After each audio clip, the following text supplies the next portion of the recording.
A very good evening. My name is Rose Okinda. The program is Not Just a Woman, and we are joined by yet another woman on the show. Her name is Rehema Korir. Rehema is a member of a county assembly, Uasin Gishu County. Karibu sana to the show. Thank you very much, Rose. I know that you're also a mother, you're also a wife, so there's all this multitasking going on. Yes. But if somebody was to ask, who is Rehema Korir, what would you say? Thank you so much. First, I want to appreciate for, I'm so grateful that you thought about me. And I'm honored that I'm speaking to a fellow woman, Yes. just like me.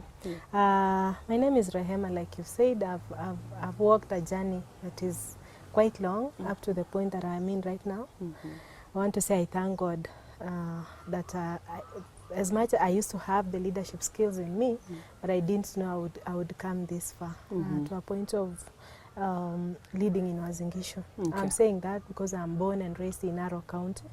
I'm a Kipsigis, and I came to Eldoret to come and study. Okay. But thank God, you know, women we are so diverse. So when I arrived here, to cut the long story short, I'm married here. I reside in Uasin Gishu, and I've found my passion for leadership here, and I'm so happy and I'm grateful. Okay. Yeah. Let's backpedal a little bit and talk about Narok. This is where you were born. This is where I'm born. How was life growing up in Narok? Okay, that is very important. Me, I grew up in the village, Narok South. I grew up and went to a very small primary school. We went barefooted. I was the normal village girl in Narok County. Yes. I had my dreams. Thank God dreams are valid. I was raised up like every other normal village girl. And when my parents stayed and did small businesses there and in Narok South, a place called Sagamia. Okay. Yeah. So And growing up? Growing up, I grew up in a family of 4. I'm the firstborn in 3 girls. We are 3 girls and 1 boy.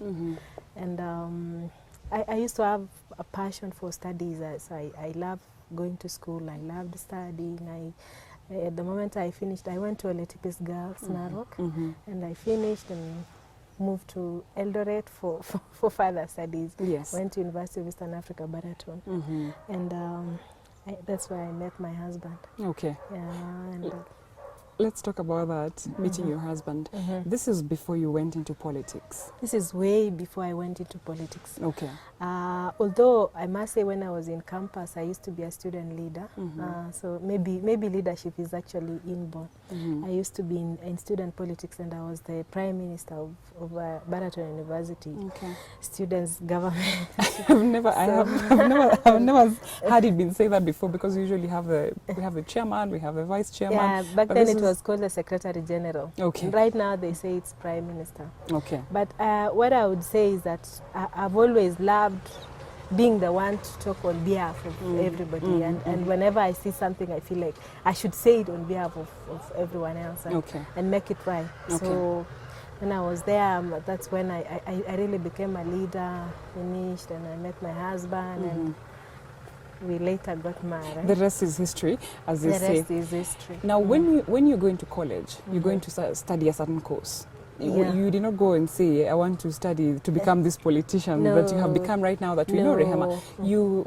What did you do after school? Did you work for some time? Where did you work before politics actually came around? Actually, before I even went to Baraton University, I had done some course in pharmacy, and I was a pharmacist at then Memorial Hospital. Okay. It's now MTRH, the special wing. So I was working as a pharmacist there, under Dr. Faraj, and then so I was always into sciences. I was never into politics, into anything to do with politics and what have you. I was actually into sciences. I loved biology. So when I went to Baraton University now, after leaving the pharmacy, it's actually my husband who encouraged me to continue to go back to school. Okay. So I actually did a BSc biomedical. Yeah. Okay. So I never knew, although I had the passion of leadership and all that, I even later went to do public relations in University of Eldoret because of the politics. But actually now what I'm born to be, what I love doing research and sciences. Okay. Yeah. Okay, let's talk about you entering into politics. You have a very interesting position because a lot of people are aspirants. Yeah. And then they go through the process of being nominated, and then they are elected, and they finally become, whether it's senators or governors, whatever. But you are nominated member of County Assembly, Uasin Gishu. How did that happen? Because there must have been a chain of events until that was realized. Sure. Walk us through that. It's a chain of events that I wouldn't really want to go into details because it will be too long. But I must say that when I came to, after now we were married, I've been married since 2003. It's almost 14 years now. So after, at some point, we felt like we needed to come back to town so that we can do some get into businesses with my husband. Then I started going into some small businesses, and I met people. Rose, I want to highlight something today. That sometimes we take our phone books and our friendships, our circle of friends for granted. But I want to say for sure that we are all where we are because of a friend or two that we made in our lives. So when I created a very large circle of friendship because of it was a chain business. I was selling products that you needed to introduce a friend to a friend and another friend to a friend. And later I got into insurance, and then later I also got into property. So as I moved along the ladder, up the ladder, I actually met people who were able to introduce. I could meet someone who can introduce me to someone who can introduce me to someone. Now, eventually, I was introduced to someone who was aspiring to become a governor in Uasin Gishu County. And when they saw my leadership, the way I was marketing the products that I was selling, I could actually sell you a product before you even realize. You can actually sell me. Before you even realize. So they noted, they saw that in me, and that person actually encouraged me and told me, Rehema, you look like you can be a leader. So by then, URP was actually coming into place, and the deputy president and just announced that we were going to have a grassroots elections. So I was asking him, what do you mean? What are these? He said, you come and vie for these positions. You know, it was chairman, vice chairman, the secretary general, and all those positions. So that leader, I wouldn't want to mention his name. He encouraged me a lot and told me, get into this. You vie for these positions. You have the leadership skills. So I went and actually vied back where I come from, where I live. No, not in Narok. Here in Eldoret. I'm married in Eldoret. That is just like what, 2003? Yeah, just the other day before the last general elections. So I went and actually vied, and I was elected as a woman representative in Kimumu. Then we graduated, we came to the constituency level at the tax center, and I was elected as a treasurer for the entire Moiben constituency in URP now. Then when we... Rehema, wait. So we're not talking about you just being nominated member, nominated MCA, who's never been elected by the people before. You're giving me a whole total different scenario. I'm giving you a whole total scenario that I had to work for the party first. Now I'm being nominated, I'm being elected to become a party lead, to be in a party position, leadership. You know? So now when we came now to the county level, I was able to convince. It was a man's position. So many men came out, and I said I was not gonna ask for a woman's position because there was a secretary for women affairs. I said no. I wanted to do something that would bring me out, like as me. I don't want to be elected because I'm a woman, but I want to be given a position because I'm a leader and I can actually lead. I want to ask you a question. How is it struggling with these men in these positions of leadership? Because we live in a society, and especially the Kenyan society, where these positions are, you know, determined, and people have this, you know, suppositions in their minds that it's supposed to be a man who can be able to take on this role. How did you battle it out and actually make it, and you know, stand in this position? Walk us through that as a woman. I think as a woman, I just want to tell my fellow women that in most cases we are actually the enemy of ourselves as a woman. I don't want to see you, Rose, be in a position. If you stand today and we are 5 women versus 10 men who want to vote in Rose, then you'd find that only 2 women will vote in Rose, because other women will feel like, kuna maringo yake nayo, you know, like we are our own enemy. We don't want to believe in your fellow woman. So, but when I now got into this, I saw so many men come in, and I said, I know for sure as a woman I have a leadership skill, and I want to come out as a woman. I want to come out as a woman. And it also depends on, I think it also depends on personality. Yes. Yeah, you don't carry yourself around like you're a woman, so you're being given a position because they are sympathizing with Yes. you. As a woman, you bring out your leadership skill. Let you be voted in, given something, because you are able to do it. Show the confidence. Right. You know, even the first impression that you give matter a lot. Okay. Yeah. It is interesting that you raise that point of women being their own worst enemies. Yes. Because I've had women on the show argue against that fact, and they're saying it is the men who make us fight amongst ourselves.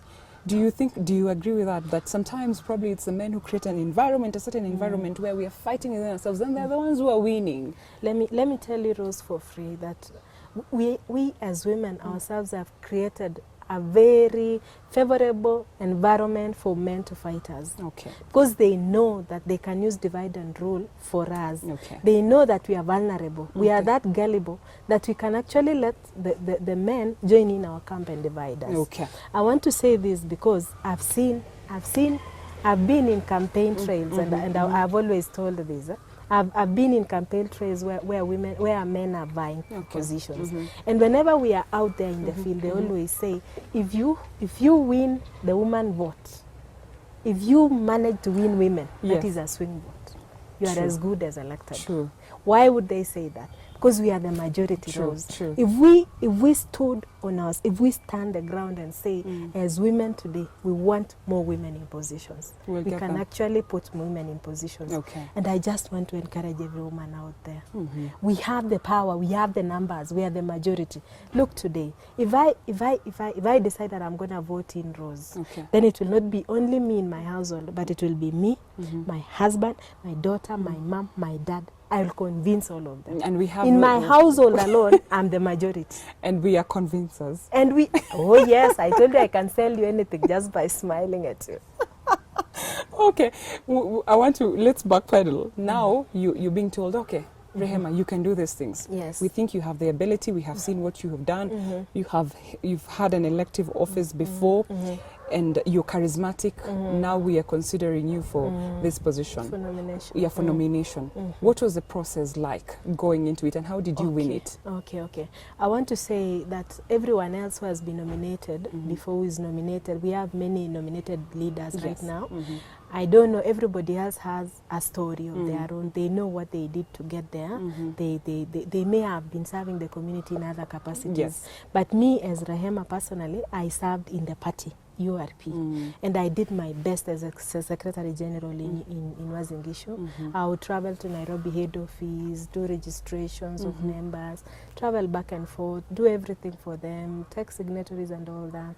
And after having done and run the office for that period of time until the primaries were over, those who had been nominated now, after the primaries, those who are incoming, those who are coming in like His Excellency Mandago and his team by then, they all felt when they sat down and they felt like I deserve to be nominated. Okay. So when the Deputy President was told and the list was given, it was just approved. Okay. And I thank God. But I knew for sure, and that is what I had shown my interest. I told them, and we applied. So we followed the due IBC procedure where you apply, you pay some nomination fee, but then again you had to be endorsed by the leaders. Okay. Yeah. I want to talk about that position of nominated member of County Assembly, because I don't think a lot of people have an iota of an idea of what goes into your responsibilities and what you're supposed to do. People think it's just a reward. You know, Rehema was rewarded. It is just something, she's feeling a blank. What are your duties as a nominated member of County Assembly, Uasin Gishu? Exactly. I want to say that, first of all, when the new constitution came in 2010, there was that filling of gaps of the 2/3 gender rule. Yes. That one notwithstanding, I know for sure that was a very important clause, so that at least it will help women, because in our society, as you see even right now, you can realize that we don't even have a single woman governor in the entire republic. No woman was elected as a governor. So for sure, we still have a problem in Africa generally of accepting women to be in a political position, to be in any other position. Men just somehow feel like they don't deserve it. Now, having said that though, when we were nominated now, as a nominated member of county assembly, you don't just get nominated. You have to be nominated because you've shown some leadership skill. I know for sure that every other member who is nominated is actually a leader in one way or another. That's why they found themselves there. Now, let's talk about being in that house. Rose, as a member of county assembly, you are a representative. First of all, you are a legislator. You make legislations that favor people. You do legislations on behalf of your voters, on behalf of the citizens. And then you do representation and you do oversight, so that whatever the executive does, you oversee. Now let's talk about representation. For those people who've been elected, they are representing their various wards. But now, I'm nominated to represent women.